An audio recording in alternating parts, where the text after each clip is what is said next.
That night at the dinner table he brought it out and set it down beside her plate. Doris stared at it, her hand to her mouth. "My God, what is it?" She looked up at him, bright-eyed. "Well, open it."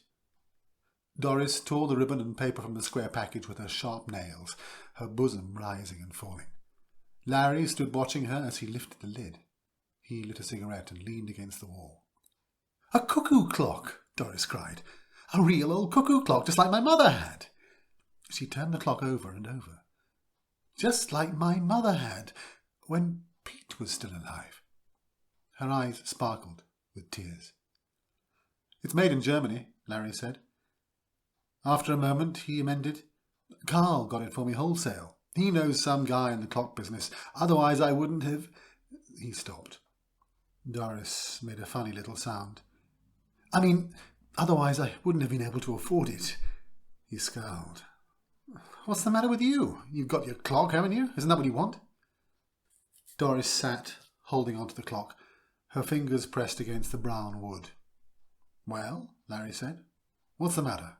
He watched in amazement as she leapt up and ran from the room, still clutching the clock. He shook his head. "Never satisfied. They're all that way, and never get enough." He sat down at the table and finished his meal. The cuckoo clock was not very large. It was handmade, however, and there were countless frets on it, little indentations and ornaments scored in the soft wood. Doris sat on the bed, drying her eyes and winding the clock. She set the hands by her wristwatch. Presently she carefully moved the hands to 2 minutes from 10. She carried the clock over to the dresser and propped it up. Then she sat, waiting, her hands twisted together in her lap, waiting for the cuckoo to come out, for the hour to strike. And as she sat she thought about Larry and what he'd said. And what she had said, too, for that matter. Not that she could be blamed for any of it. After all, she couldn't keep listening to him forever without defending herself. You had to blow your own trumpet in the world. She touched her handkerchief to her eyes suddenly. Why did he have to say that, about getting it wholesale? Why did he have to spoil it all? If he felt that way, he needn't have got it in the first place. She clenched her fists. He was so mean, so damn mean. But she was glad of the little clock sitting there ticking to itself, with its funny grilled edges and the door.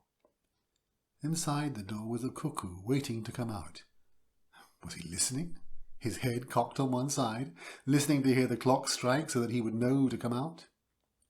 Did he sleep between hours? Well, she would soon see him. She could ask him. And she would show the clock to Bob. He would love it. Bob loved old things, even old stamps and buttons. He liked to go with her to the stores. Of course, it was a little awkward, but Larry had been staying at the office so much, and that helped. If only Larry didn't call up sometimes, too. There was a whir. The clock shuddered, and all at once the door opened. The cuckoo came out, sliding swiftly. He paused and looked around solemnly, scrutinizing her, the room, the furniture. It was the first time he had seen her, she realized, smiling to herself in pleasure. She stood up, coming towards him shyly. "Go on," she said. "I'm waiting." The cuckoo opened his bill. He whirred and chirped quickly, rhythmically.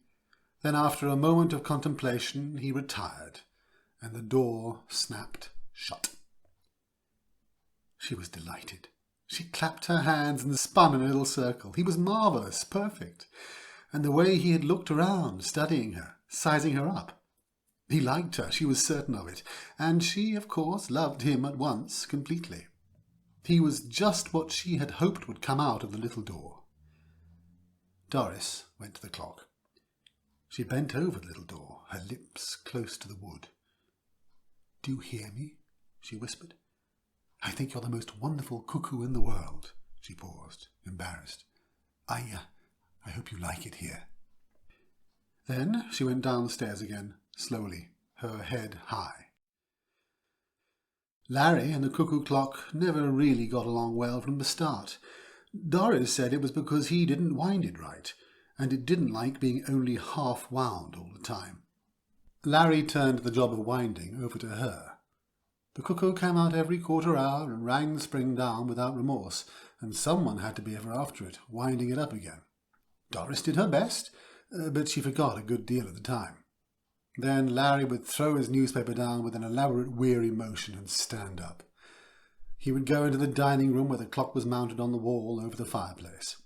He would take the clock down and, making sure he had his thumb over the little door, he would wind it up.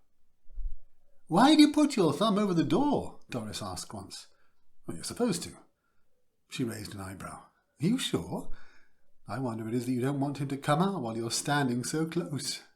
"Why not?" "Maybe you're afraid of him." Larry laughed.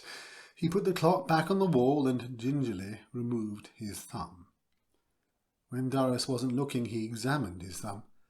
There was still a trace of the nick cut out of the soft part of it.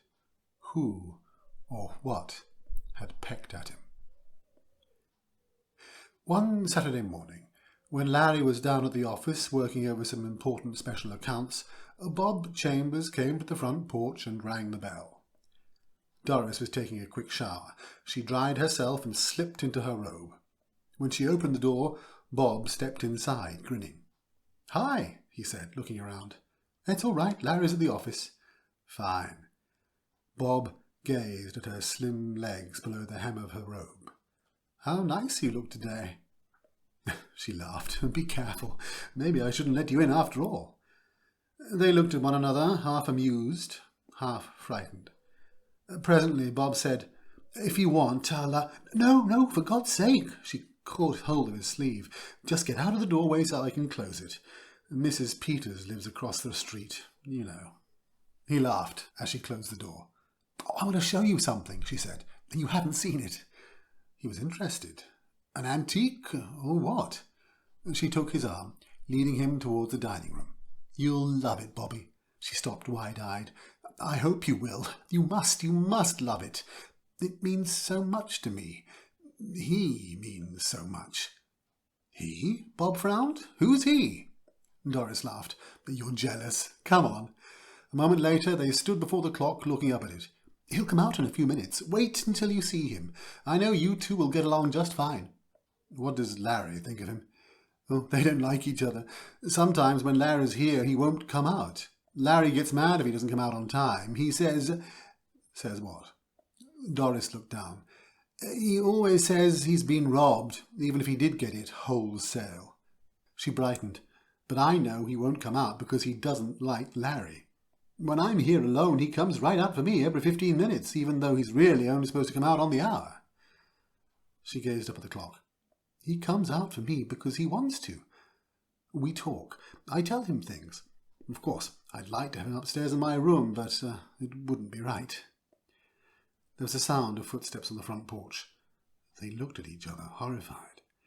Larry pushed the front door open, grunting. He set his briefcase down and took off his hat. Then he saw Bob for the first time. "Chambers, I'll be damned." His eyes narrowed. "What are you doing here?" He came into the dining room. Doris drew her robe about her helplessly, backing away. Bob began. "That is, we—" He broke off, glancing at Doris. Suddenly the clock began to whir. The cuckoo came rushing out, bursting into sound. Larry moved towards him. "Shut that din off," he said. He raised his fist towards the clock.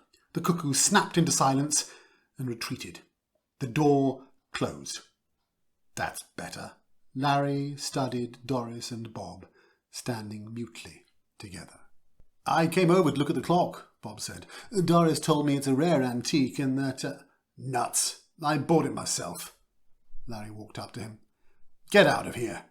He turned to Doris. "You too, and take that damn clock with you." He paused, rubbing his chin. "No, leave the clock here. It's mine. I bought it and paid for it." In the weeks that followed after Doris left, Larry and the cuckoo clock got along even worse than before. For one thing, the cuckoo stayed inside most of the time, sometimes even at 12 o'clock when it should have been at its busiest. And if he did come out at all, he usually spoke only once or twice, never the correct number of times. And there was a sullen, uncooperative note in his voice, a jarring sound that made Larry uneasy and a little angry. but he kept the clock wound because the house was very still and quiet, and it got on his nerves not to hear someone running around, talking and dropping things. And even the whirring of a clock sounded good to him. But he didn't like the cuckoo at all, and sometimes he spoke to him. "Listen," he said late one night at the closed little door. "I know you can hear me. I ought to give you back to the Germans, back to the Black Forest." He paced back and forth. "I wonder what they're doing now, the two of them. That young punk with his books and his antiques. A man shouldn't be interested in antiques. That's for women." He set his jaw.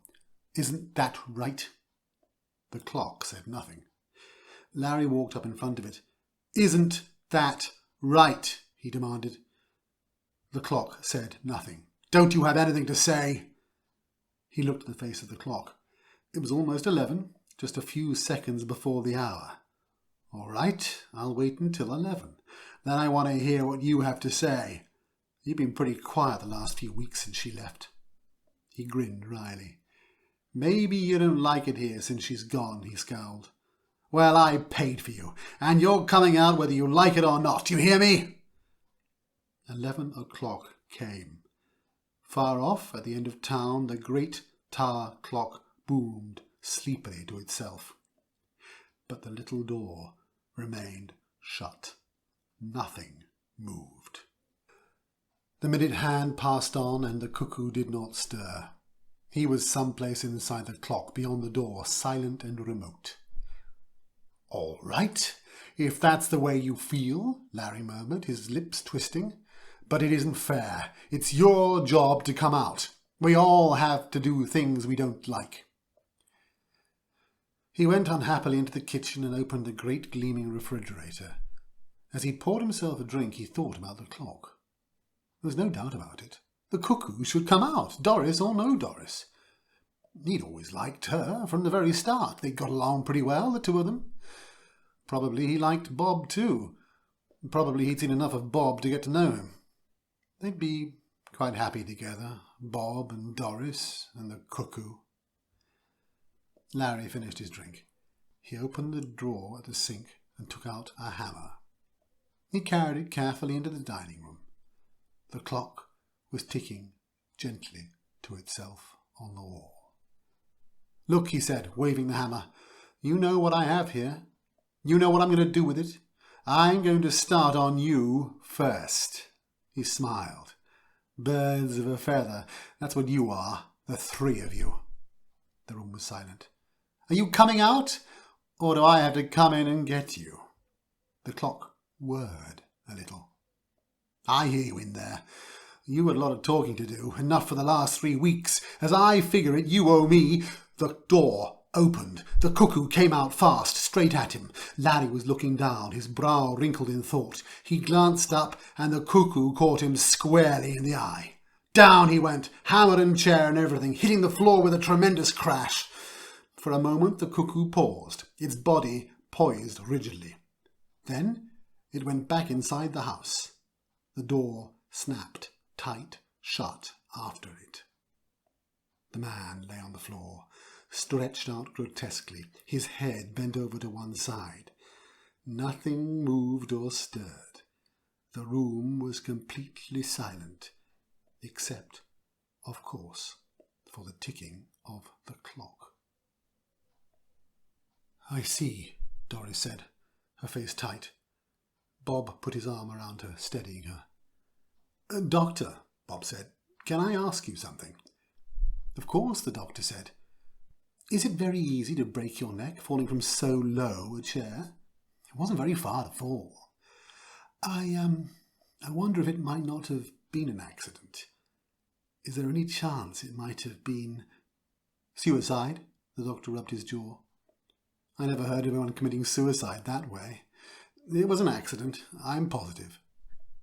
I don't mean suicide," Bob murmured under his breath, looking up at the clock on the wall. "I meant something else." But no one heard him.